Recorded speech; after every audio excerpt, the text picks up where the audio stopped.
himself or suffer the consequences. The wisdom of Elijah's inside of the conscientious. So I move with it.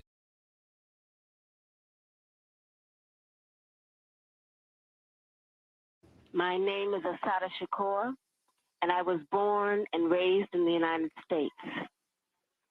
I am a descendant of Africans who were kidnapped and brought to the Americas as slaves. I spent my early childhood in the racist, segregated South. I later moved to the northern part of the country, where I realized that Black people were equally victimized by racism and oppression. I grew up and became a political activist, participating in student struggles, the anti-war movement, and most of all, in the movement for the liberation of African Americans in the United States. I later joined the Black Panther Party, an organization that was targeted by the COINTELPRO program, a program that was set up by the Federal Bureau of Investigation to eliminate all political opposition to the U.S. government's policies, to destroy the Black liberation movement in the United States, to discredit activists, and to eliminate potential leaders. Under the COINTELPRO program, many political activists were harassed, imprisoned, murdered, or otherwise neutralized. As a result of being targeted by COINTELPRO, I, like many other young people, was faced with the threat of prison, underground, exile, or death. The FBI, with the help of local police agencies, systematically fed false accusations and fake news articles to the press, accusing me and other activists of crimes we did not commit. Although in my case, the charges were eventually dropped or I was eventually acquitted, the national and local police agencies created a situation where, based on their false accusations against me, any police officer could shoot me on sight. It was not until the Freedom of Information Act was passed in the mid-'70s that we began to see the scope of the United States government's persecution of political activists. At this point, I think that it is important to make one thing very clear. I have advocated, and I still advocate, revolutionary changes in the structure and in the principles that govern the United States. I advocate self-determination for my people and for all oppressed people inside the United States. I advocate an end to capitalist exploitation, the abolition of racist policies, the eradication of sexism, and the elimination of political repression. If that is a crime, then I am totally guilty. To make a long story short, I was captured in New Jersey in 1973 after being shot with both arms held in the air and then shot again from the back. I was left on the ground to die, and when I did not, I was taken to a local hospital where I was threatened, beaten, and tortured.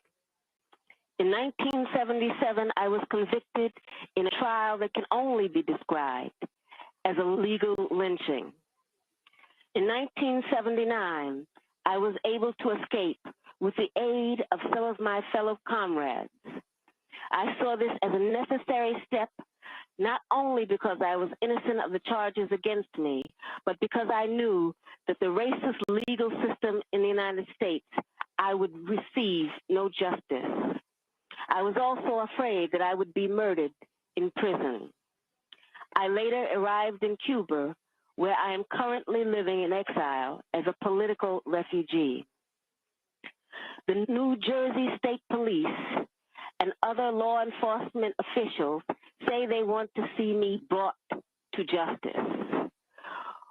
But I would like to know what they mean by justice. Is torture justice? I was kept in solitary confinement for more than 2 years, mostly in men's prisons,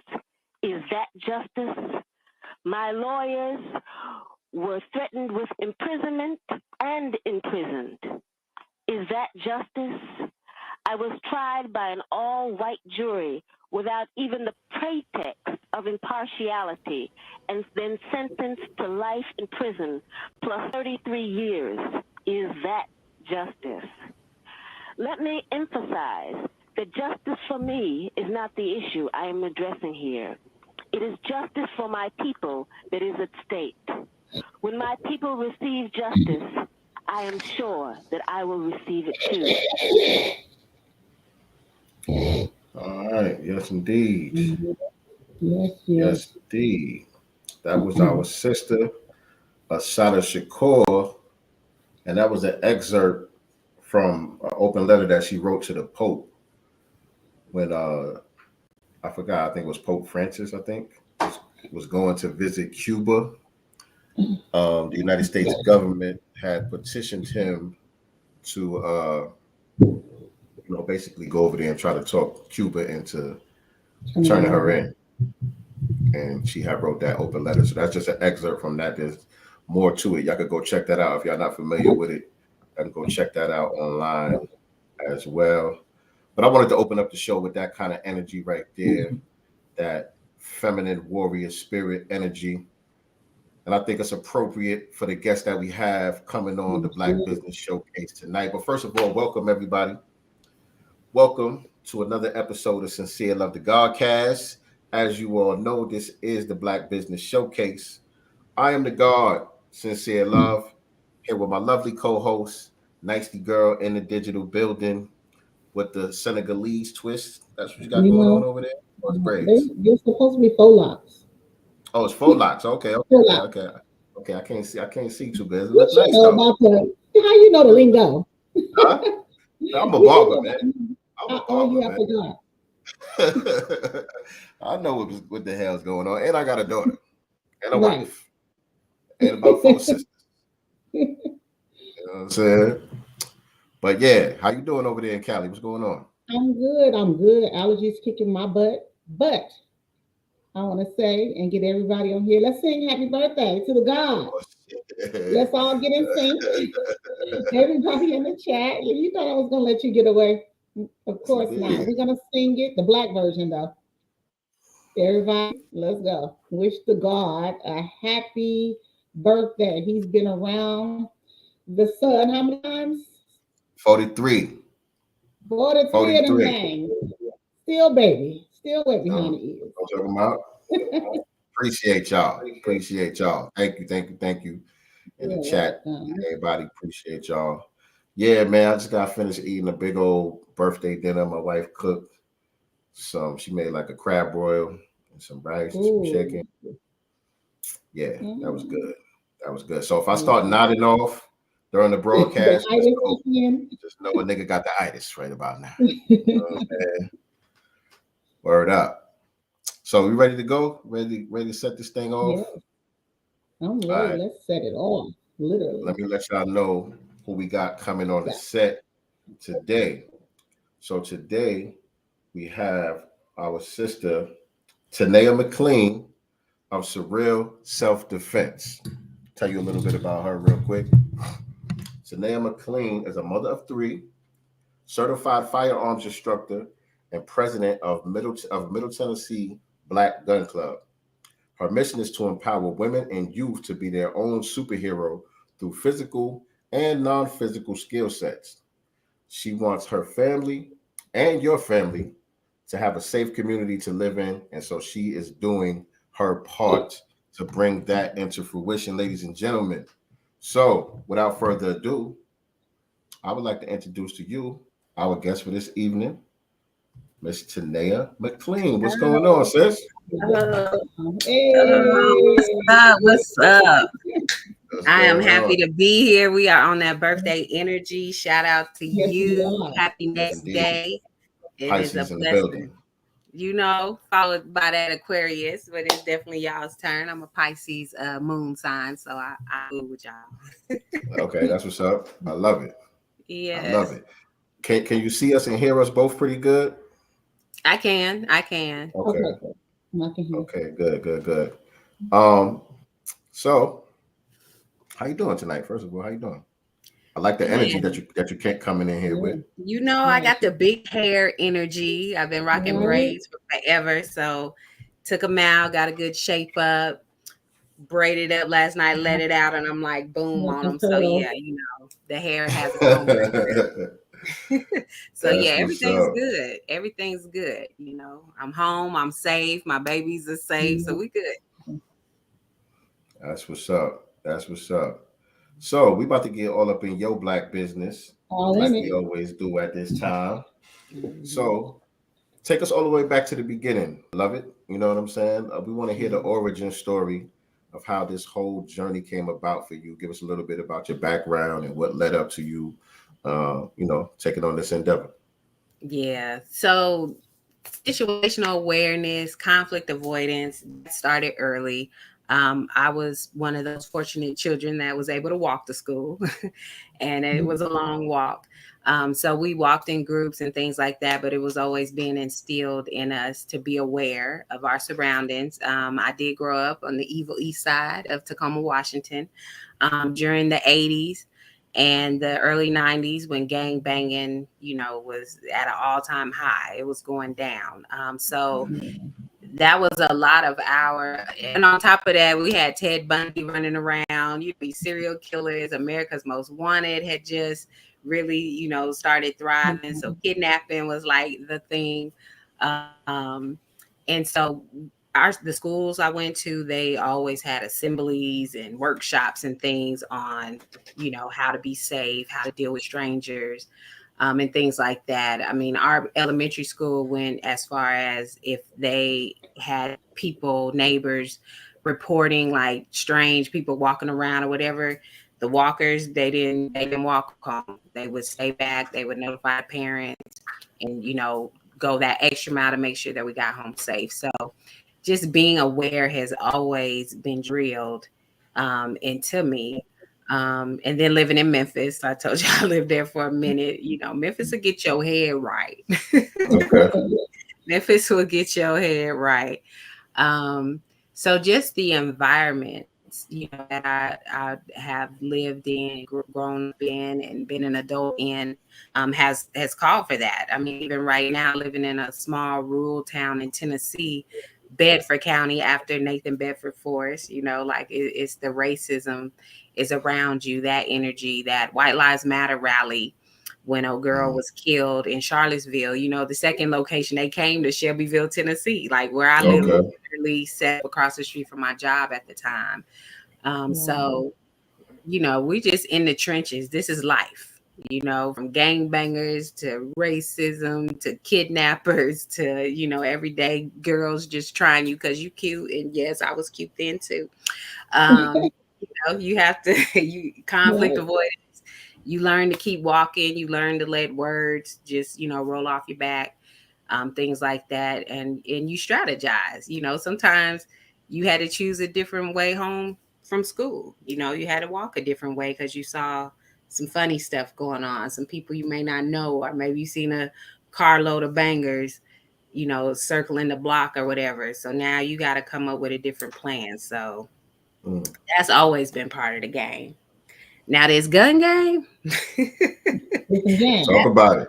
Talk about it. Here in Tennessee, in my little rural area, I had a neighbor, this white guy, kind of big and fat, act like he was crazy. And he was just always mouthing off and saying crazy things to myself, to my family. I have children, and it would just be random. And he was real aggressive. So I would talk to some of my friends about it, my male friends, and everybody was on some, he ain't gonna do nothing, you know, he just blah, blah, blah. And then one friend invited me out to the range and was like, nah, you need to take this serious because you're not gonna beat him head up. You know, I was doing some training and some martial arts type stuff, but he's like, you're not gonna win that fight. You know, realistically, probably not. So let's get you trained on some, you know, other weapons and besides your hands and your body. And so we went to the range and he let me shoot. He brought all kind of guns, big guns, little guns. rifles, shotguns, and we just shot some of everything. And then it just became like a weekly or bi-weekly get together date. He was crushing on your girl. So it was nice. Nice little date right there. Yeah, it was a nice date time. And then from there, I just started pursuing other trainers, people that do this, because I wanted to, if I'm a carry it on me, I hadn't got my permit yet, but I knew that was next. So I trained first before I got my permit. A lot of these folks just go get their permit, never touch the gun, and hey, that's okay, do you. But I was like, no, I want to know how to use it properly. I want to understand the laws, the rules, so I got in deep. And then I was like, yo, my sisters need this training. My people need this training. I'm a mom that's single. And with the beef being with the neighbor, like that's as close to home as you get, other than somebody in your house beating on you, so that's an everyday. I don't know what he's on. I don't know if it's a good day. So it was real personal. Again, I have children, so I started thinking about, they're outside playing. We live out in the country, so even if some stuff goes down, if I'm calling the police, that's going to be a minute, before help arrives. So, we really started thinking through as a family, what does it look like if he get to tripping, if he crossed that line, if he knocked that stick off my shoulder, how is this going to go down? And a lot of people, one of my trainers, JC Shigag, always says, more people think they can fight, but it's more of a, you will fight. You haven't been trained to fight. You know what I mean? Most of us have not been trained to fight. So when you start going through those trainings, you start realizing, shit, that windmill done got you through a lot. Your cousins, your brothers, your siblings, your neighborhood got you ready, and you just would fight. We haven't really planned out if I'm attacked, if things go down like this. Even with the guns, we get guns, but are we really thinking about how are we staging and storing them? How quick of access will I have if somebody kicks my door in, or if I'm in my car? And because road rage is like real, for real, for real, for real. And in parts of the country, they coming out bussing. They're not. It ain't no arguing no more. They shooting out the windows. So, who's really thinking about that? And a lot of us are not. And so I wanted to jump in and get in the trenches. And if I can just show you gun safety, let me do that. You may not even want to deal with a gun, but I'd rather you know how to deal with a gun if you ever find yourself in a situation where there's a gun somewhere, maybe there's children around, and you want to make sure that it's safe.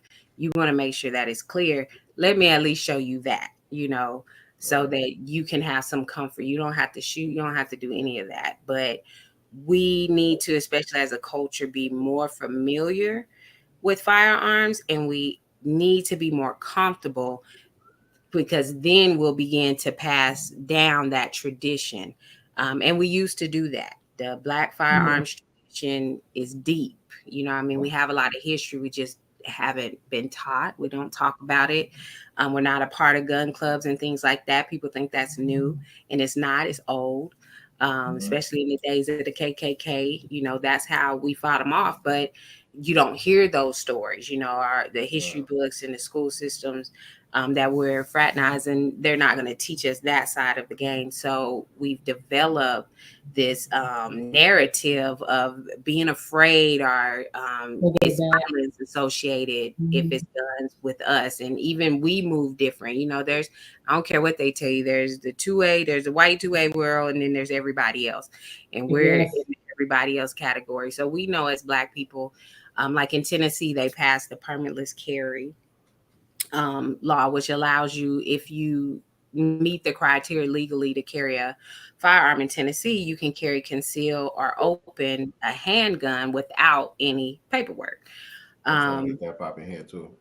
Yeah, and and things like that, like Georgia just went constitutional, Alabama went constitutional, Texas, I believe, is constitutional, or they're permit list like we are. So this is becoming, I don't want to use the word trend, but it kind of is. It's like, and you got to be ready, and the only way you're gonna be ready is training. Getting familiar. If you want to carry a gun, that's cool. I want you to, but I want you to be safe with it. I want you to know what you're doing. You gotta understand the laws, man, because this is the shit that'll get you hemmed up for some time. Yeah. Right. Weed and guns don't mix, y'all. Mhm. A lot of y'all with the constitutional carry, the permitless carry, and we can just ride around with it without that paperwork. You're gonna find yourself being careless, and I need you not to be.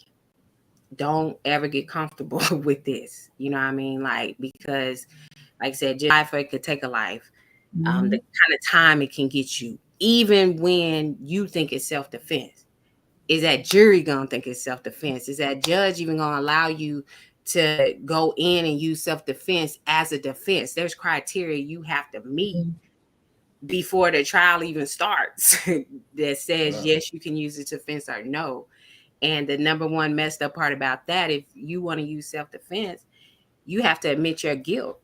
You have to say, yeah, I shot him, and I shot him intentionally because of this, and this. And if it's one link missing to their little checklist, and they say, well, now you can't use that defense, you got to start a trial off already admitting guilt. Already admitting guilt. Right. And I know I just done went all over the place with y'all, but No, man, no, that was great. Nah, that's good great. info right there. That's good info. We gonna unpack some of that too. You know what I'm saying? Because I'm in LA, so our exactly. yeah, gun laws, we can't do nothing. right, Even if someone comes in my house, kick my door in, technically I cannot shoot them unless I'm in imminent danger. Well, if a motherfucker come in here and kick my door in, what else is there, right? Right. But I can't just right, shoot the motherfucker, even if they come in my house. right. And you have to understand: are you in a stand your ground state? I'm not. Are you in a what they call it, something like right, not right Right, to flee, but right to you gotta, retreat, right to retreat. yeah, right to retreat. Like, so if there was a way that you could get out of there, like you're in your Mhm. home, somebody comes in, and if you shoot them, the prosecutor's gonna be trying to say, well, you couldn't have jumped out that window to get Right. away. Like, they want you to run. You know what I Mhm. mean? Which, I'm all about flight. Don't get me wrong. I tell my students all the time, shoot, if it's a fight or flight option, I'm running. I'm track star because I don't want to go to court. I don't want to go to court. I don't want you shooting at me. I don't want to shoot at you. If we can avoid this, that's why that conflict avoidance piece Mhm. is major. There's mindsets you got to have. One thing with the sisters, I think about the whole time I was in Memphis, I didn't have a gun. I didn't even think about having a gun. And fast forward, I'm like, man, that's why I should have had a gun. Right. However, my mind wasn't right. Eh, I could tell some stories where I know who I was then. I probably would have shot somebody Mhm. just on some emotional charge up, and would have thought I was justified, and would have went to court and found out no, I wasn't, and would have been Right. locked up. It's Right. like, so don't be in a rush. Some people think too. I hear people all the time, they get their permit and they're like, I ain't even carried it on me yet. Like, that's like some type of shame. And I'm like, man, don't until you ready. Like, Really. I got my permit. I didn't just start walking around with it. Like, I remember the first day I walked around with it in public, holstered. Y'all, it was August. It was hot. I had a hoodie on because I want to make sure it was covered.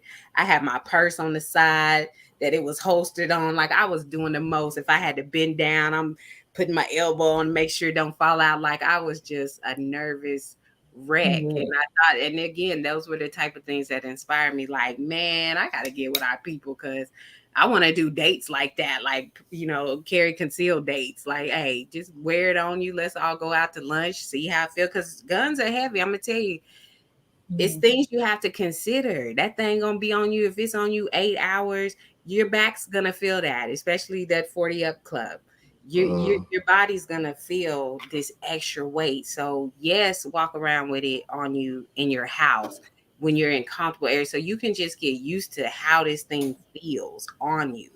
You know what I mean? Because that's a whole different world, especially for the ladies, because we got to be creative. They got thigh holsters, girdle holsters. Do not get the bra holster. I don't give a damn. Don't get it. You're going to kill you. For real. Yo, Plenty of real people quick, have killed real themselves. quick. Do I got your at spelled correctly going across the bottom of the screen? No, you forgot the F. The F out. The F. That's all right. It's a real self. Oh, I did leave there, right. And I'm looking at it too. Like it look right to me. All right, let me get that. Let me get that. Just piggybacking off of what you were saying while he's fixing that, carrying it and having that extra weight on you. But if you're somewhere out in public and something does go down, right? How you gonna the access to it? How easy is it, to grab it and defend? So there's so much that goes along with it. Like you, I did it the right way. I trained before I got licensed. Even though I can't do shit here, you know what I'm saying? But I definitely trained first.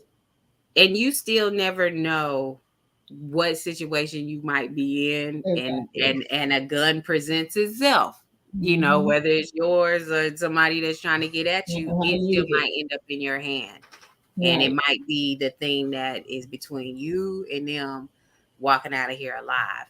And and the training, and you have to train even where you carry. So ladies, if you're carrying in your purse, you have to train drawing from your purse. If you carry it on your waist or whatever, drawing from your holster, it's a whole pull your shirt up action first before you that takes training. Trigger discipline, finger discipline, being able to draw that thing without your finger being on the trigger, right? We don't want negligent discharge. And think about if I'm having to draw on somebody, your heart is racing, it's a lot going on. So if it's not mechanics, you just not used to doing that. It's like, remember on Avatar, when she was trying to tell him, you don't have to think about it. It just happens, when he was flying on the little thing, like your body just knows. You'll be amazed at what your body will just do, especially when you go into survival mode. Speaking of that, that's why I tell people, be your own superhero, but you better get to know that superhero before it's time for superhero shit to go down, because court ain't trying to hear I just blacked out and everything was red when I came to, everybody was dead. Like, no, you going to jail. You need to be familiar with that superhero inside of you, and that's what the training is just going to build your confidence. When things do happen, you're going to think before you draw your weapon, because I'm going to tell you, be your own superhero. I'm not everybody else's superhero. I'm not out here trying to be the sheriff. None of that. I go out and people see me and they like, oh, I feel safe now. The gun lady's here. I'm like, these bullets are it's like, I'm not going to court for y'all. Like, you know what I mean? Like, I gotta really love you to have to fight for my freedom. You know what I mean? Against this system that we know is against us. Like, nah, that you should have took a class. Is how I'm gonna look at you. Like, that's a fact, though. Right? No, for real. I mean, I just need the audience and everybody to really understand the consequences that can, just from pulling that thing out, not even shooting it. There's consequences. You're going to court. You pull that thing out, you going to court. Going to court. Now listen, when I first came down here, 'cause I'm from New York, and kind of similar to California, you know what I'm saying? They're under no circumstances can you have a gun. You gotta just be the police or something. You know what I'm saying? But when I came down here, there was a situation where somebody they had the sneaker release. They had a pair of Jordans came out or something. Everybody waiting online to get the Jordans, and somebody came up to rob everybody on the line, and somebody pulled out and popped them. Stayed on the line, got his sneakers, went home. He ain't even go to the precinct for questioning or nothing. That shit blew my mind. So I was like, damn, it's very loose out here. What was his race? What race was he? Black. Really? What state was this in? This in Georgia. Okay. Yeah, I mean, Georgia. there are situations. But because obviously there was a bunch of witnesses there, so everybody's saying, yeah, he keep trying to rob us, and it wasn't nothing else to talk about. They ain't even handcuffed the dude, nothing. He stayed there, got his sneakers, and went home. Now, just like with the Ahmaud Arbery case, unfortunately, they should have been arrested. Remember, Mm-hmm. killers, they weren't arrested off top. But now, when I say when you pull your gun, you're going out to court, you got to go into it thinking that. Like situations like this, I know that's exactly what you're great, saying. Yeah. but be prepared Right. for aftermath, and not even just that. Just from my gang banging days, not that I was gang banging, but growing up in that era. Retaliation. You know what I mean? Like where I grew up, shoot, somebody pull a gun out, somebody getting shot. And don't get shot right then, I'm sure somebody's about to come around the corner shooting. Right. So, once you pull yours out, even if again that superhero mentality, say if we're at a gas station or something goes down, I pull out my gun on who I say the bad guy, but now somebody come around the corner, they don't know who the bad guy. Now they got their gun drawn on me, or now they come around and shoot me because they think I'm the one robbing the place. Things like that we don't think about. But what is everybody else's perception around you going to be when you pull that weapon out? What is their reaction going to be? Now I walk in, every time I walk in places and I'll be trying to figure out like who I think got guns on them. It just assume that everybody does. So what age do you start working with kids? I would prefer they be in their double digit years, starting about 10, just for me personally, if I'm going to work with them. But it depends on the maturity of the child. I tell parents, your kid, you know what they're ready for. But any children coming through here, we not starting off. We start off with these toy guns. I have simulations. I have guns that work. I mean, they are guns, but they've been manipulated with laser technology, green gas, so they recoil. Just got the smokeless range system, so I'm excited about that. So I can get on these youth heavy and not have to worry about the actual bang or bullet, going, but they'll get the full experience. Even got an AR-15. That's so dope. So yeah, and out here, like with the gun club and out in this area in Tennessee, I don't know what everybody else doing in all the other states, but Middle Tennessee Black Gun Club, we want to train the community. We're gonna get out here with these youth. We want to get permits for those that can't really afford it. Least likely to get a permit. I call it the poor people's permit. And we want to get other businesses, Black businesses, involved, organizations, community to start sponsoring and footing the bills for us to get the community trained up. Like, this is not cheap. It's definitely not free to be able to teach this level of training. But we have martial artists, preppers, like, we trying to show you all kind of stuff, not just shooting. We say earn your way to the gun, because even if the gun is on you, whatever situation you're in doesn't mean you're gonna be able to get to it. So what are your other options? You probably gonna have to use these. You need to be ready for that. All right, y'all hear that? Black businesses, you know what I'm saying? They need some sponsorships. Need some sponsorships down there in Tennessee. Right. So, this is the Black Business Showcase. So we try to, get people to be able to network with each other as well, you know what I'm saying, and work together as well. You know what I mean? That's why we wanted to create this platform to, raise awarenesses about the Black businesses that are out there. And so people could know that, y'all exist, or that we exist, so we can support one another. You know what I'm saying? Right. So yeah, anybody that's interested in that, make sure you holler at our girl. Yeah, here in California, we got one Black-owned gun store and training, which is Redstone Firearms. I've been training with them for 3 years. Yeah, so that's my family. But yeah, that's all we have, and I thank God for them, and I thank God that they're such good spirited people. They really believe in what they're doing. You don't mind supporting them, and it is a family, unit. I've learned so much. My son started training with them at 13. He's 17 now, so they were a breath of fresh air for me when I wanted to get into guns. But you go into other gun stores or shooting ranges, and you get an uncomfortable feeling when you're the only Black person there, and I feel like they intentionally make you feel uncomfortable so you don't go back. So when I met them, it was like, yes, finally, I get to be with other like-minded people, and I met other people that I can train with if I'm not able to go to, Redstone, because we train outside, outdoor Right. tactical combat. So it's really physical, 4 or 5 hours each time. But just to go with a friend that I met there to an indoor, what I'm saying, and still, Mhm. teaching each other. They may know more than me. I may know more than them. So they have been a breath of fresh air for LA based, Black people that want to get into firearm training. And that's important for our culture and community. There is a huge difference. That was another reason I Mhm. got in the game, because we're out here on a lot of land, so I'm able to take people in my backyard and shoot and train, and it's so much more intimate and it's so much more just comfortable, because that was when I went to get my permit.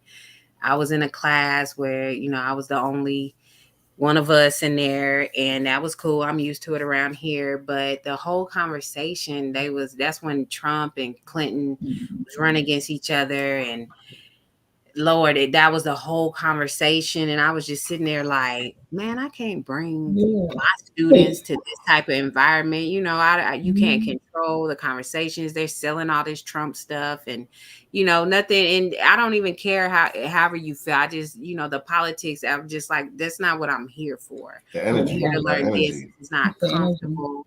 And here they rocking the Confederate flags. They got them tatted on them, all that. And again, unfortunately, being around here, you get used to it, but again, it doesn't make you feel more comfortable because you're Comfortable. used to seeing it. And I didn't want to try to run a business around that, and bring in Black folks, especially the type of Black folks I deal with, because we on that Right. revolutionary type stuff, like, Pop and off. yeah, we just didn't want that. So that's been another beautiful part of this for me, being able to bring our people out to the country. And I usually get a lot of people from Nashville. So there's city folks that come and they be looking like, is this a sundown town? I be like, we ain't finna find out. I'm gonna have your ass out of here by 5. But Yeah, yo, it's that's crazy, man. yeah, but That it's a is. beautiful thing. Like, man, it has been, especially when the Black women come through, and because we can have those real conversations. It's very relatable. And because our 2A world is just different. Our problems are different. I get a lot of questions about, hey, I'm out here in this dating world, and don't ask a real self-defense on that one. Y'all hit me in the DMs. But but it's look, I done lost my train of thought thinking maybe somebody's watching and they like You was talking about the women being able to relate to the women in a certain way. yes. So we tend to end up sometimes dating guys because I prefer Black men. And some of them have F's on their report cards, from their past. And so some of them may not be able to be around firearms, or not necessarily be around it, but they can't, have access. Yeah. So I get ladies asking, how do you move? They'll think they can't have it because this person they're with or living with. And there are rules and regulations, and we need to know how to move around that. So, we're able to have those conversations comfortably, and I can call people I know to say, hey, help us out with this. So I got to fight with the moms about them not wanting their babies. I don't even let my baby have a toy gun. Well, why not? Right. Okay, I understand. But, and a lot of times that's rooted in trauma, a Right. past experience Mhm. of theirs. They just don't want no parts. And that's understandable. But those are things that our You gotta get over that. community is facing You and think about fighting. the Tamir Rices and those type Mhm. of situations. Right. You know what I'm saying? So, But the thing about it is, the white supremacists. And I'm saying this for the people out there that think that way. Whether you armed or not, they see you as a threat. You know what I'm yeah. saying? You Period. wearing the uniform. You know what I'm saying? So You it's black really and nothing you people could uniform. do to try to mitigate that situation. So you might as well be ready, so you ain't got to get ready. Right. And even with having your permit and, being able to carry and being lawful, it's not going to stop Karen from calling the police on you while you at Walmart reaching for a can of corn and she see your gun, even though Right. Right. lawfully and rightfully and constitutionally you can Yeah. have it. but it doesn't stop it. And when she calls, she's going to say there's so whatever she's going to say. And the police are going to show up with their guns out. And I can't remember the young man's last name, and forgive me, but we had a brother that was gunned down by the police in Walmart because he was with one of the, airsoft type guns that Walmart sells. Right. So again, we still in these constitutional carry states, these permitless carry states. Man, do you think there's going to be an increase in cars being searched when the police pull our people over? Because now they know, okay, they may or may not have a gun. They already was feeling like that.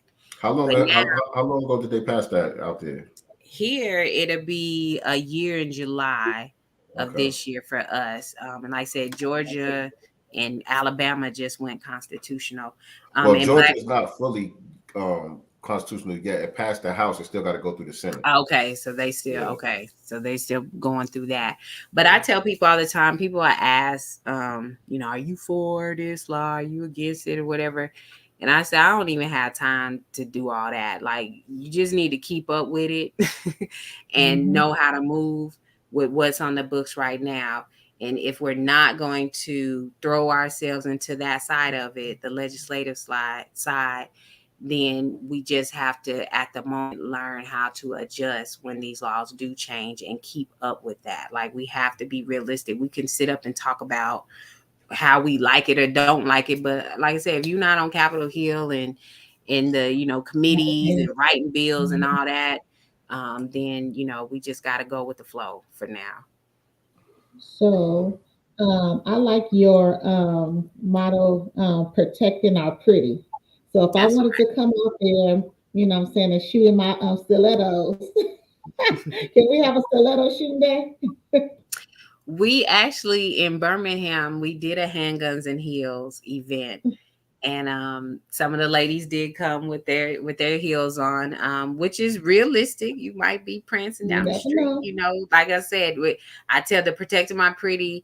My folks in Florida started that. They had me come down and we ran with it, because we do all this stuff to get cute, ladies. Yes. You're making yourself a target. I know that sounds bad, but we know we're not in a perfect world. So you want to be out here fine, and I want you to be out here fine. But you got to be ready for what comes with fine sometimes.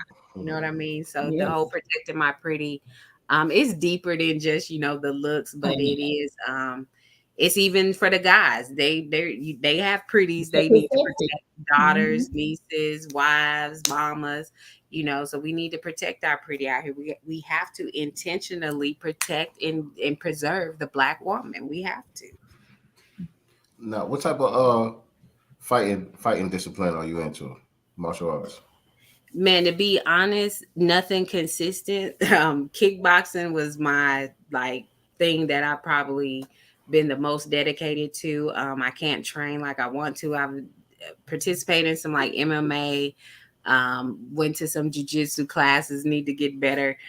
I'm the plug. I'm the middle woman. So when my ladies, when we do have classes, I bring the martial artists in, the people that actually had to practice. Because I tell everybody, I'm just a regular chick, y'all. I'm not G.I. Jane. I'm not, I ain't gonna lie. You got the energy like you'll whoop somebody's ass. Yeah. Now, because I will fight, and I do have enough training in that I think I'm a little bit dangerous, but I will drop that mag, rack that, and pistol whip your ass. No, I'm playing. I'm all about weapons. I ain't gonna lie. I'm too old to be throwing, I'm trying to preserve my ass. I'm trying to pick them up. I sell or sometimes give away these paddles, like old school wooden paddles. And my mom, she paints on them, beautiful Black women and cool fists and stuff like that. But we got into that because when George Floyd, when all that went down, it was all these protests going on. And Nashville they were protesting like every day. And I'm looking at these folks like, y'all out there in flip-flops and police out there in riot gear. Like, don't sit well with me. Like, what are y'all doing? Twerking and shit. And man, so we started doing the paddles, and I told them, it looks entertaining. You can do it like it's a sign, but if somebody get wrong, people still scared of wood. I give it to my ladies, tell them keep it in their car. My beauticians, like I said, they're painted real pretty. They hang them on the walls, and I'm like, you grab this paddle, and somebody gonna think twice. It's like a bat, somebody they know you got reach. You know, it's just a certain mentality. People got more common sense than they pretend to have. So you pull out something that look like it'll knock them upside their head, they're gonna think about it. And I'm always for grab something. Grab something. So is kicking men in the nuts, you know what I'm saying, a good defense or, technique? Yes. If you make contact. Contact. See, a lot of people think that's the go-to, like when you get choked, you'll see those videos, but you think a man ain't expecting that? You know what I mean? You don't even know who your opponent is. So, yes, if you can get there, I'm not saying don't try, but to think about how you're kicking. Are you kneeing? Because we close. Fights up close. You got me, I got you. So I'm trying to knee. Because if I'm trying to kick from a distance, he probably just gonna grab my foot. You know what I mean? Like things like that you gotta think about. It look good on TV. But Also, I heard pulling somebody by the ears, like grabbing and yanking. Like if you can get someone's ears, you know what I'm saying? That's very painful. And like just snatch like it really hard if you can. Like grab the shit out someone's ears. Man, do what you got to do. Eye gouging was one of the first things I was taught, and practical, just self-defense stuff that, you don't have to try and go for their eyes, Yes, palm strikes to the nose, to the chin, even to the forehead, however you can get them away from you. But you want to try to either take their legs out. So if they can't walk, they can't breathe, and they can't see, you good. So we go for the eyes, we go for the throat, we go for the knees. Eyes, no three, knees. Y'all heard that, ladies?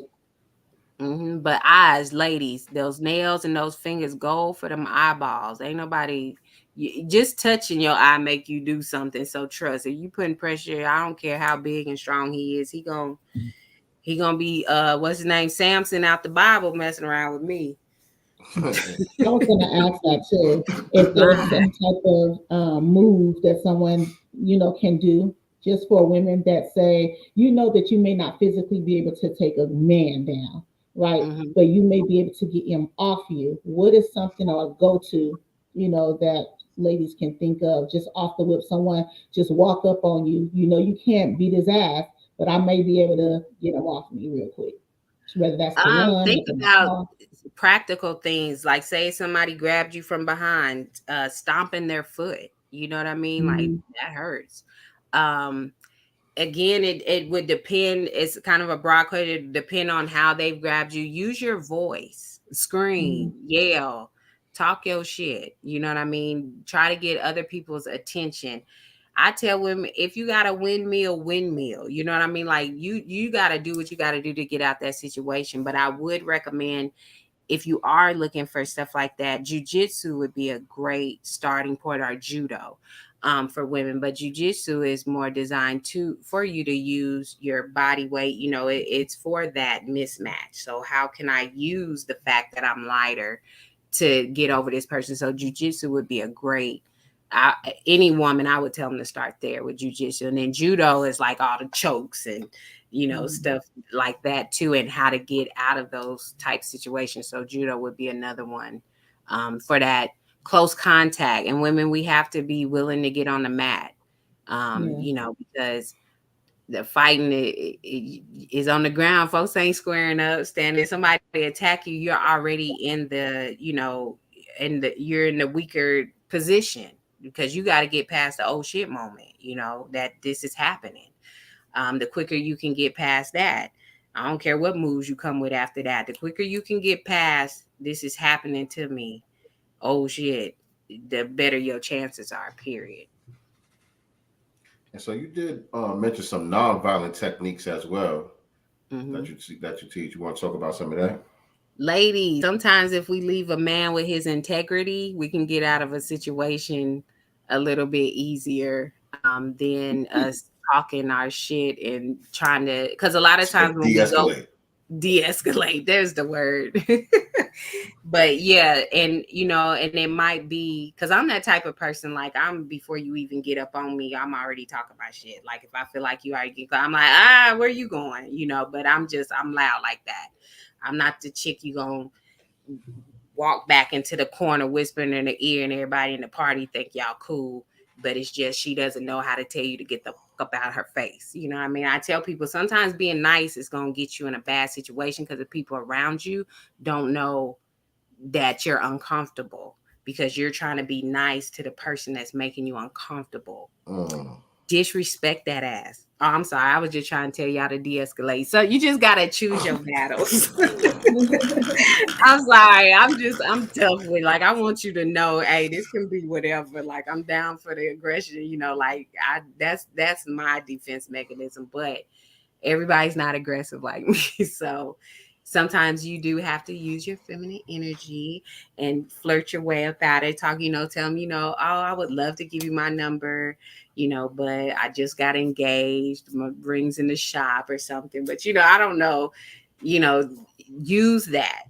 Sometimes it might get you out of a situation. But when we have things that went on, was it the subway in Philly where a girl got raped in front of all these people? Yes. I'm trying to be nice to y'all. Like, I can't even believe me and one of my trainers sat on the phone just like in disbelief, like, okay, so people just was watching, was there, got off the train, on the train, nobody, the 911 people said nobody called.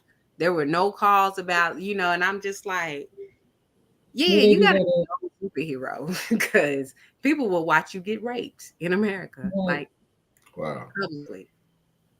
And yeah, so but there's also this thing too where even at schools, I'm with my kids.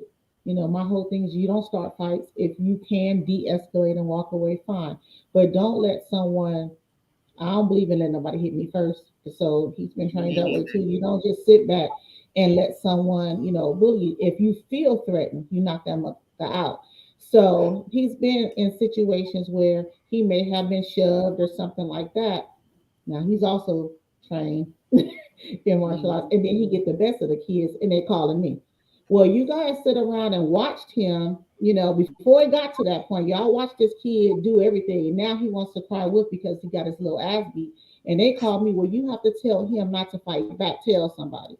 I'm not about to do that either because it turns. Then you have teachers that say, "Stop coming to tell me stuff because you're being a tattletale."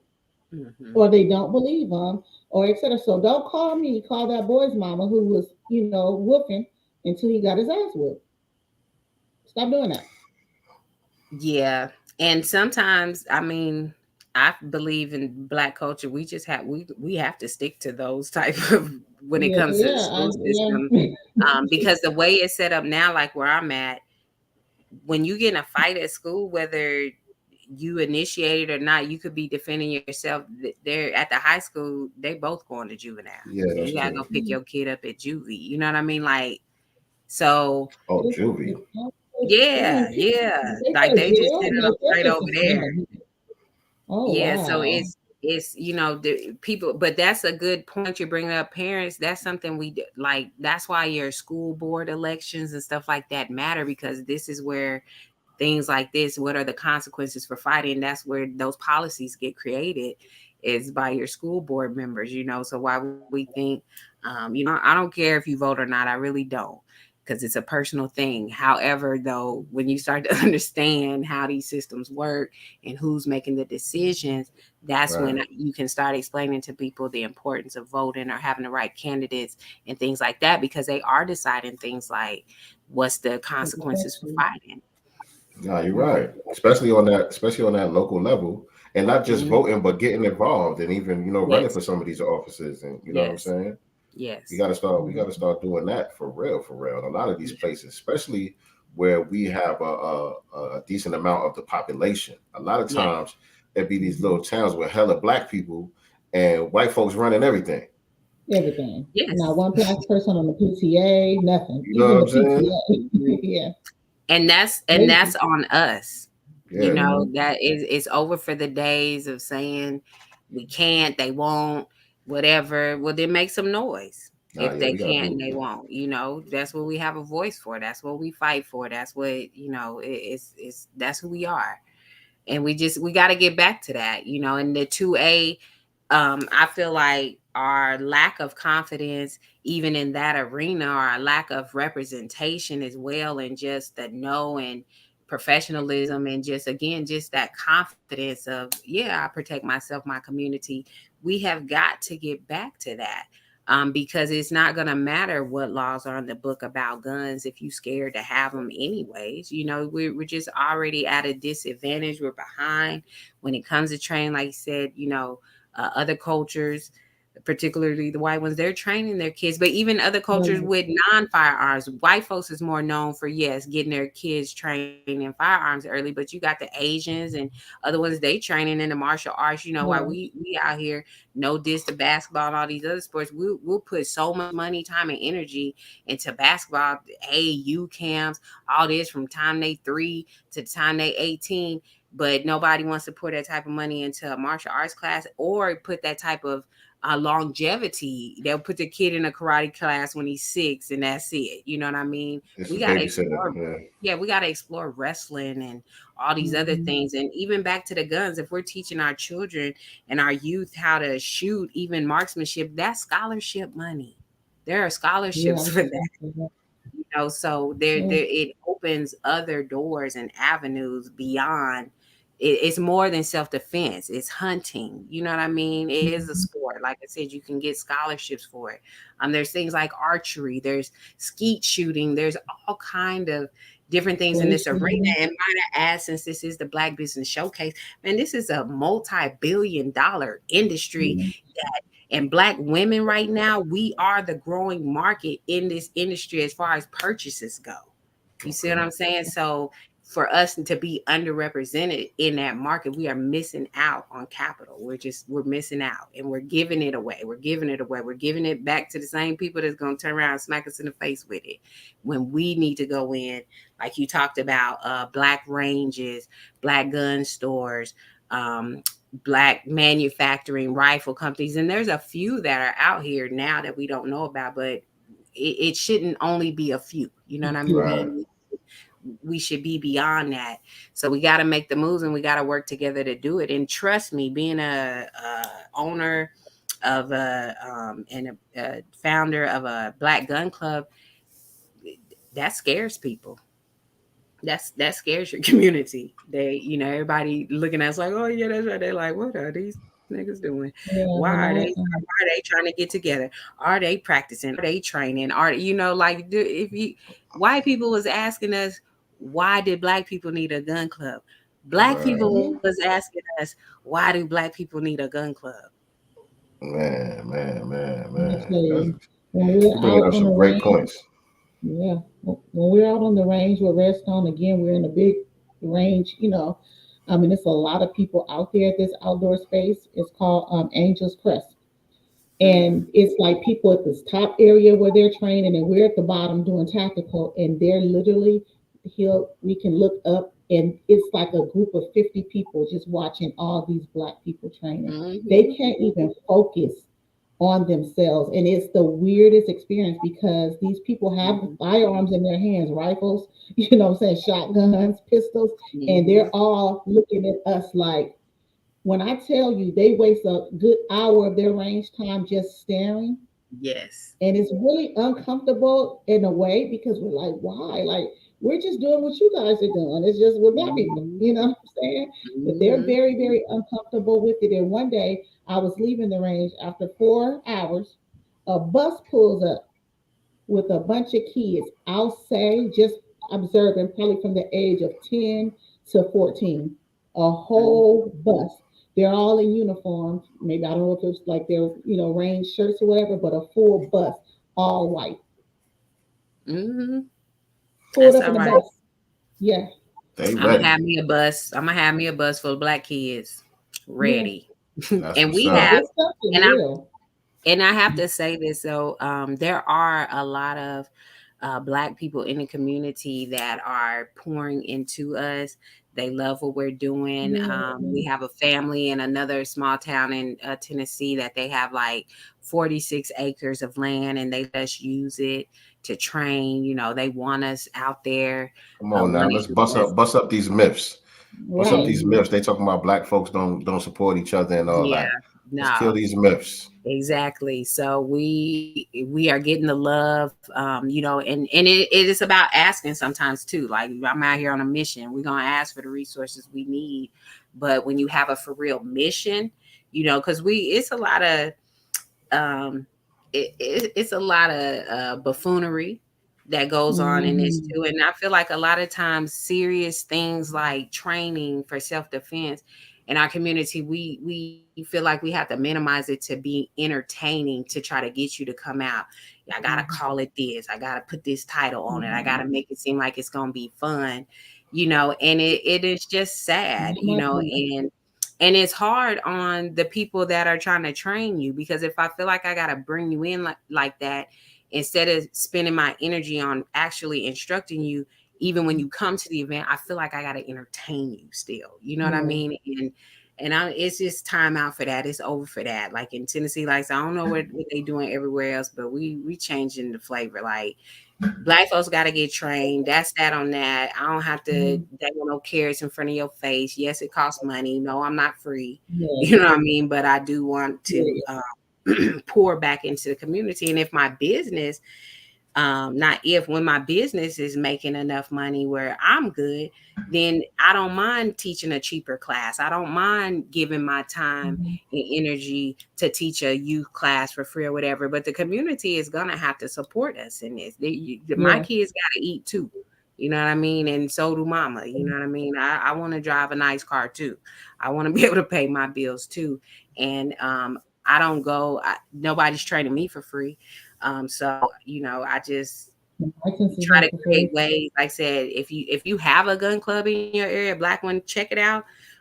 That's a good way to get some training, a monthly subscription based type deal. You know what I mean? That's why we started the gun club, to try to offer training at a lower, more cost efficient price.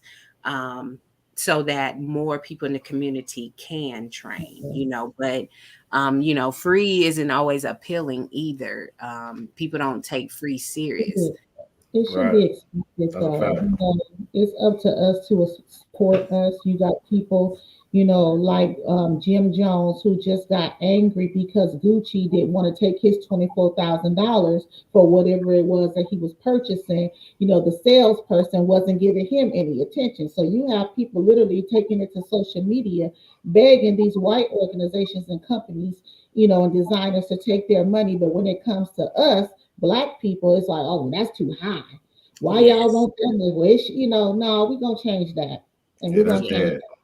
You know, we luxury too. Exactly. You know, and we pay for it. You know, I'm still in business because Black folks are taking my training. You know, so again, some myth busters. You know, but you know, we still could do better.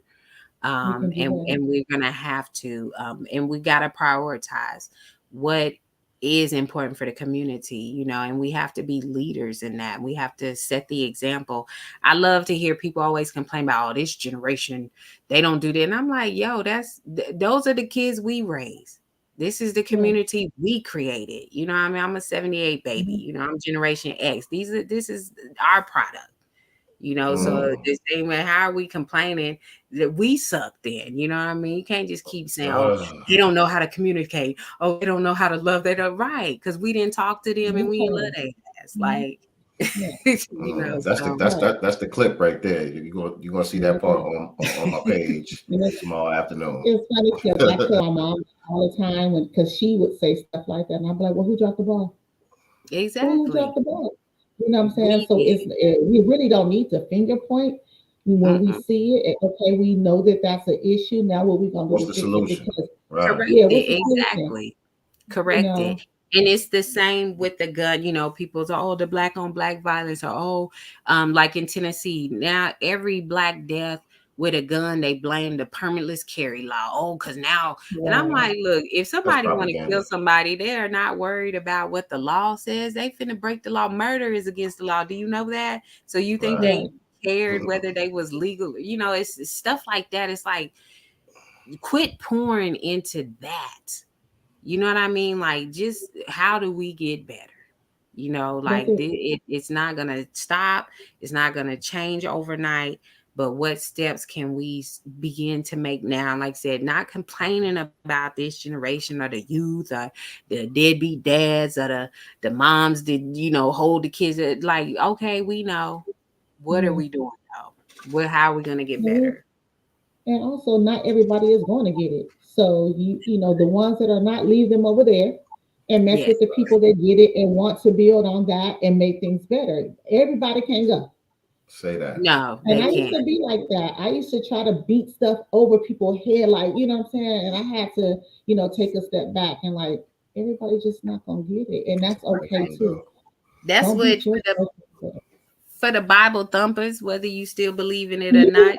What did Jesus say? Kick the dust off your feet and keep it pushing. and keep it Everybody don't pushing. want to be Did saved. Jesus say that? Oh, Jesus yeah. said, I paraphrase Black Jesus Jesus. I was can't do feeding, what Black Jesus Oh, Black said. Jesus said that. Jesus Yeah, was Black feeding Jesus spit said it. balls.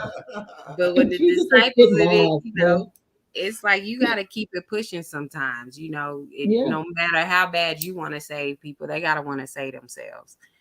And so, but we here for it. You know, I'm here. I believe, you know, my children are in this community. You know, my nieces, my Mhm. nephews, people I love and care about. So of course I wanted to be safe. And, you know, Yeah. so what's your part? You know, if you want that, what are you contributing to that? Be the change you want to see. Mm-hmm. Yeah. um, nicely. Is Tanea one of Kool-Aid's referrals too? Yes. From Oh yeah. Crown Yes. 808? Yes. You Okay, know, okay, yeah. Shout out to yes. Crown 808, man. Crown That's 808 right. is Yes. tapped in. That's my sis. That's Crown right. 808 is tapped all the way in. She about to start a Yes, she revolution is. out here. And Right. let me look while we giving the sister props. That sister puts in work and that sister is supportive. You know what I mean? That's a supportive, that's a standard. She said she's definitely at the standard of what it means to support our community, to support Black businesses. Follow her because she's got it That's a right. fact. That's a fact. She Yeah. the glue to a lot of what y'all see. You know what I mean? That's one of the Mm-hmm. people that's behind the scenes, really Yes. stitching everything together. You I know, love that. putting Mm-hmm. like minds in the same atmosphere. You know what I mean? So we Yes. could build. Shout out to Crown 808. That's my sis. Shout out. Yeah. She's the type of chick. I've been at events and we doing our thing, and she could tell you tired. She just pop up with a ginger shot. Like, here, take this. Like, you know, just knows what you need before you know what you need, and she got it on deck. So, like I said, that sister right there, yes. What they say, keep her protected. Yeah, Right. yeah, yeah. Right. Right. Protect Keep Crown that 808 system at all safe. Okay. costs. All costs. Yes. Who that big bro or little bro? That's my big Rico. brother. I'm the baby. I got 3 older brothers, so that's Shout why out to I'm a little big bro. scrappy. Big bro. Appreciate you. Yeah. Appreciate you. So what's your favorite piece? Cool. Like what do you walk around with, and what do you like to shoot the most when you're at the range or training? I will say at the range, I'm a Glock girl. I have a Glock 17 Gen 5 that I like to shoot her. She's good to me. But I walk around with the first gun that the guy that I had his heart bought me. It's a Taurus, like P Slim 720, nothing fancy, nothing anybody knows about. When I pull it out, the guys laugh, but I tell them I got the Mhm. most time with her. This the Right. one I learned Okay. how to shoot with. I train with. It's comfortable on me. That's my baby. I don't care about no numbers, no letters, no brands. I guarantee you, if some stuff go down, she is not going to She will. disappoint. Let me You find know, out that's that yeah, Arsenio Hall in Harlem Nights. If you don't put that Right. shit away, exactly. And it's a 9 mil. And I got the extended clips for us, so don't play with the don't play. And then I Me have this too. little bitty Smith and Wesson bodyguard. It's real small. It's a little 380. It's got the little red laser. I keep her in the purse. So the other one is usually on me. I usually have one on me, one in the purse, and I gotta get a little 38 special revolver for the ankle or something. I just feel like I need a revolver in Not the my life. ankle. And one thing about revolvers, ladies, know people say a lot of times people will recommend them because they say they don't jam. That's not true. They can, but least likely to jam. But I think it's a great purse gun, a little one, because if somebody's on you close and I gotta shoot close up, if I got a revolver, I don't have to worry about it jamming. If I got a semi-auto, probably after that first shot, it's probably not gonna rack, and you end up with it jam, and you might only get one shot. So, ladies, purse game, I would get a revolver. For them close up shots, you know, because and that's what people don't realize, man. Them fights be up close and personal. So you're not always gonna be able to pull your gun out. And you got to figure out a way to get to it, you know, if that's the case. But yes, a revolver I would recommend for the purse. I want to say this too, because people like you and our brother Keith Gerald, shout out to Keith Gerald, who's in the chat as well. We had him on the show some months back.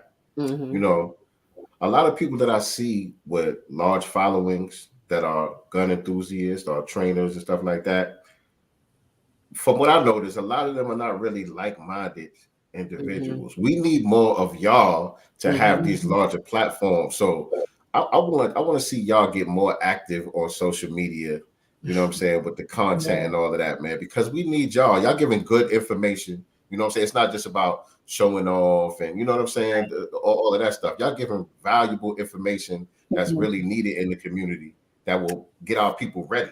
You know what I'm saying? Yeah. Oh, yeah. I agree with you. And some of y'all's favorite instructors, because they get a lot of likes, a lot of views, a lot of shares, they're going to get y'all killed out here. Right. Just to They keep be it playing. 1,000. They showing you stuff that's not safe. They're doing things to get the views and the likes. And we've had this conversation, a lot of instructors, and I say, yeah, but other instructors that know better, we're the ones clicking like and in the comments, I see you, sis, and all that. Because we're a culture of people that we don't like correction either, especially when we think we shine and are vibing, or we think that's what the people like. And that's what in this industry we got to be careful with, because that's why I brought that piece up earlier about wanting to be entertained. And a lot of times we're being laughed at. In this community, Black people are looked at because, you know, we on there holding the guns crazy, taking pictures, doing things that, you know, look ignorant. And just for, again, to get likes and stuff like that, we dance with guns, we doing shit that you shouldn't be doing with guns, and then you're doing it on video, and then you tell it, you know, and then everybody want to be an influencer, but what the hell are you influencing? Like, this is what pisses me off on that end, because when you do that ignorant stuff, then somebody else goes and does it, and then they get hurt, and you looking like, well, I didn't, right? Nah, you influenced that. You know, that accountability piece is beyond the likes. Like, who are you really influencing? So what is your message?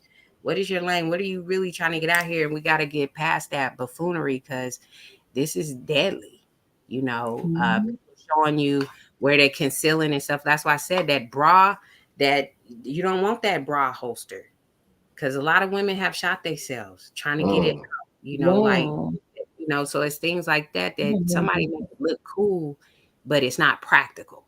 You know, they're showing you where they conceal, but they're not showing you them training drawn from that concealment. I'm just showing you 5 seconds of where I got it on me for this video, not how I'm really out here, you know, or showing I'm training, drawing from these crazy places. I'm telling you, you can conceal. You got to train. Right. No doubt. Like you have to train, you know.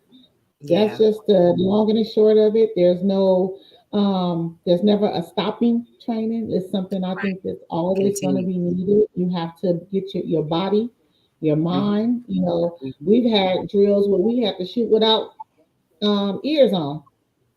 If you in a real gun battle, you ain't gonna have ears. You know now, what I'm saying? No diss to whoever had y'all doing this, but you're absolutely right. In a real gun battle, you're not gonna have ears on, but I ain't practicing for that. No, one pop, just like to understand if you're in a real gun battle, this is what it's gonna feel like. You know what I'm saying? Not like we're really shooting at the targets, but just one pop so you can understand what your ears are gonna feel like. Also, just running drills because you want your heart rate up. If you're actually something that's going down, you're not going to be just sitting here calm. Your heart rate is going to go up. You're going to be sweating. It's going to be a lot of stuff going on. So we do drills like that just so that you can understand what your body is going to kind of feel like. even though this is in a controlled environment, you know what I'm saying, and we're just practicing, just understand how it feels now. It's going to be times 100. Right. If And you're really in that situation. That's why my name, Surreal Self-Defense. I want to get to that point, like I talked about my smokeless range, where we can get you as close to a real experience as possible. There's force on force training, things like that, that people should look into it. And it does make it, I hate to use the word fun, but shoot, paintball, things like that, that still allows you to work on your techniques and your fundamentals, but enjoy the experience, but also feeling what it feels like to get hit. The force on force that I did, shoot, I got hit in the finger. And it broke skin. I was bleeding out there. It didn't hurt, but you felt it. But it was a realization that a lot of people do get shot in the hand in a gunfight because, you see a gun drawn at you, you shoot towards, the person shooting towards what they see. And the trainer at the time said that's very realistic of getting shot in the finger, during a gunfight. So, but I don't want to be in no gunfight. I hope it's just paintball and laser tag and things like that. I hope I get to stay in that arena of I don't want to know. I wanted to go ahead. I wasn't saying nothing. Oh, I wanted to be able to show something. We didn't get a website or anything, but I'm gonna pull up your page. That's what I'm gonna do. Cool. Yeah, I had a website, but I shut it down. I want to screen people a little bit more. I just don't want anybody signing up for classes. Like, again, this is a whole different arena. The vetting process. Right. Because some people do some wild stuff on the range out of fear, just. So what type of red flags are you looking for as far as that vetting process goes? What's a red flag for you or somebody that you wouldn't want to work with? Man, we ask you your why. Why do you want this training? What purpose is it serving? And sometimes people you can tell the shakiness and their response even to that. But I just want somebody that's teachable. Red flags, people talking over you, or when you say something, they I know, or they got it. It's like, well, you already know what you need me for. Are the people that I love? This is number one red flag. Usually, this is a second class. They'll pay what they pay for the first class, be like 4 hours. We teaching you some stuff, and then they'll tell you for the second class, they'll be like, well, what's the next class? Well, I don't need all the slides and stuff. I don't need that part. I just want to shoot. I said, oh, you just want to shoot? They say, yeah. I said, well, then just go to the range and shoot. Like, you don't need me for that. Well, no, I need you to tell me right. You need me to teach you. I get it. So you got to get on my program. Ain't no $40 class. I'm not standing next to nobody at no range for no $40 while you shoot. Like, accidents happen. Negligence happens, and $40, you take yourself to the range and shoot for $40. Like, I'm not interested in that. I'm interested in teaching you. Red flags is when they don't want the classroom portion. I get it. I totally get that. Because I even see that in some of the financial classes that I've taken. You know what I'm saying? A lot of people just want to get straight to the bag. Like, they start talking about mindset development and stuff like that, and people is like, yo, how am I going to sell this product? Like, I don't want to hear all that. You know what I'm saying? It's the same. They want to shoot. Everybody think they're ready to shoot. We got you going through dry firing. You come to my class, we teaching you how to load ammo, things that people don't even think about. I have you sitting there racking, because sometimes racking is hard. Different guns, rack different. So I'm very practical. Like, very practical. Like, I want you to know. You ain't even getting on the range at Firestone, Redstone until you go through all that stuff. You're not stepping up there, period, point blank. And I thought the same thing when I first went. Like, I'm ready. First of all, my first day shooting, y'all, and I still have the picture. I wore jeans and tennis shoes, but I wore a white shirt. Got my hair done. I'm in full makeup, lashes, and everything. Let me see. When I left there, I was dirty, like I'm talking like disgusting. I was like, oh, this is real, Yes. but it made me excited and I wanted more. But oh, I overdid it with the clothes and the hair and the makeup. I was Yes. cute.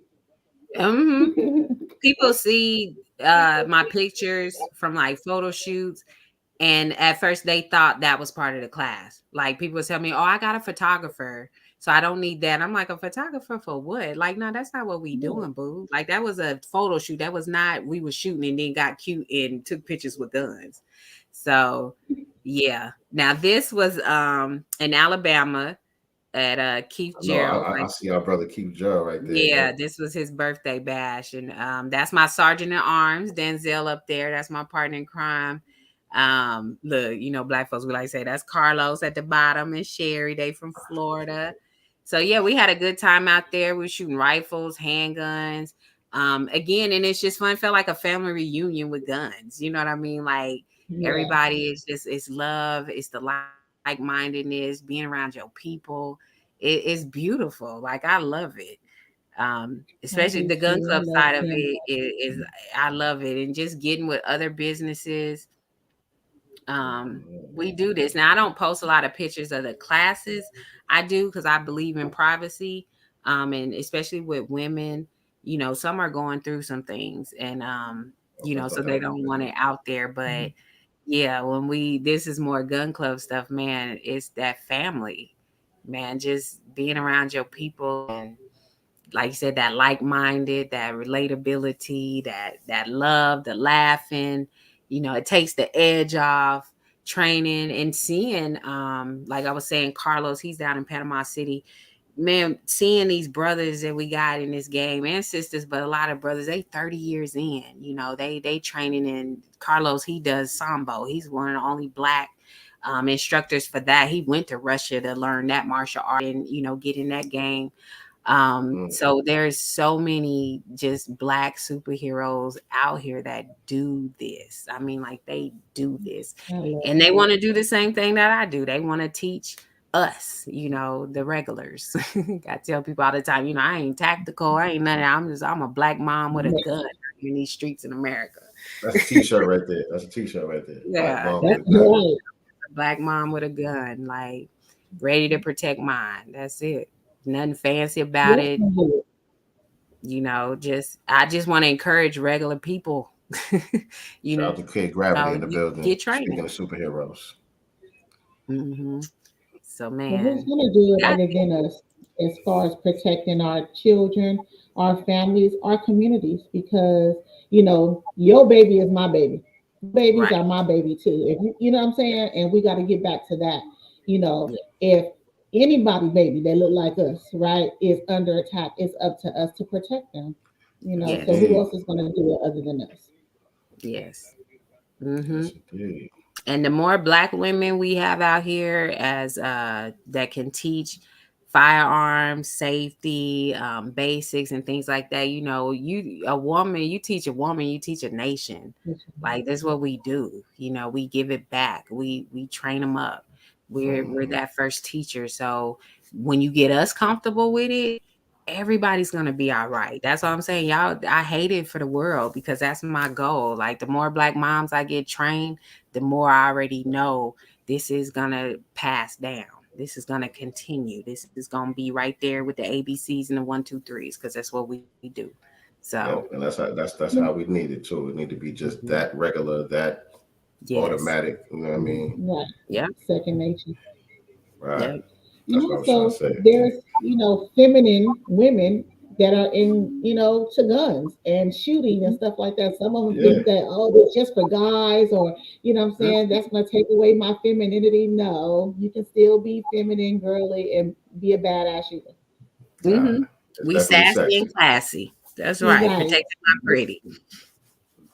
That's Yes, all. indeed. So yeah, to Tanea, it's a real self-defense. This has Yes. been a great conversation. Definitely enjoyed having you on the Black Business Showcase. Again, shout out Mhm. to Crown 808 for the assist on Yes. this one. Um, is there anything that you would like to share that we didn't think to ask you tonight? Man, I'm gonna throw this out real quick, and then I'm gonna leave First, y'all. even hold that thought too. But while you're saying whatever you're gonna say, let us know anything that you got coming up too that you might want to plug. All right. Well, me and some of my homegirls that's in this game have been talking, and we are definitely going to put together an all women's instructor certification course. So, to the women out here that want to become certified firearms instructors, we're going to be putting together some courses just for the women, retreat style. So, it'll be a few extra days because we do stuff like I do stop the bleed training. We have some that do defensive shooting. So we're going to all come together and they sisters, and we're going to start this movement of getting these Black women trained so we can get these communities right and safe. So that y'all be on the lookout for that. And but I do want to I don't have anything on the books just yet. I'm doing right now more private classes, couples, individuals, or private groups. Also got the in-home system, so we're doing that. So just reach out. Y'all hit me up on Instagram in my inbox. I had to get a new email because I had some issues with the other one. So it's besexybesafe@gmail.com. We're doing leadership training, team building type programs with my smokeless range system. So yeah, we're doing whatever we got to do to get out here. But something I did want to speak on just real quick is to the brothers out here. Again, this is a male dominant industry, like most, white male dominated. But to the brothers in the industry, man, y'all got to do the sisters right. Some of y'all foul. I'm going to just keep it a buck.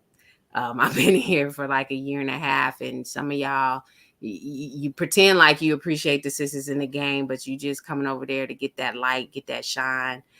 You feel threatened because we are competition, because like I said, women are leading this industry in growth and training and buying guns. And yes, they do prefer a female instructor when that's that option. But I'm willing to work with the guys, but man, y'all got to show love and you got to treat us right, because some of y'all fouled. I'm gonna just keep it at that. And don't think I ain't paying attention. And you know who you are. Foul. And it's only a few of us in this game, the Black women. So man, protect the Black woman within this industry, man. Don't be the other obstacle. You know what I mean? Like, we already jumping through hoops together. Like, don't be an extra hoop for me. Because that Black girl, that real Black woman gonna come out and come at your ass too. Anybody can get it. But so yeah, so don't take our kindness for blindness and weakness. You know what I mean? Like, and I feel like y'all know how Black women are. We like to jump in. We want to be helpful. You know, we'll get some shit organized and we'll get it popping. Appreciate that. We want to bring you in, but don't try me.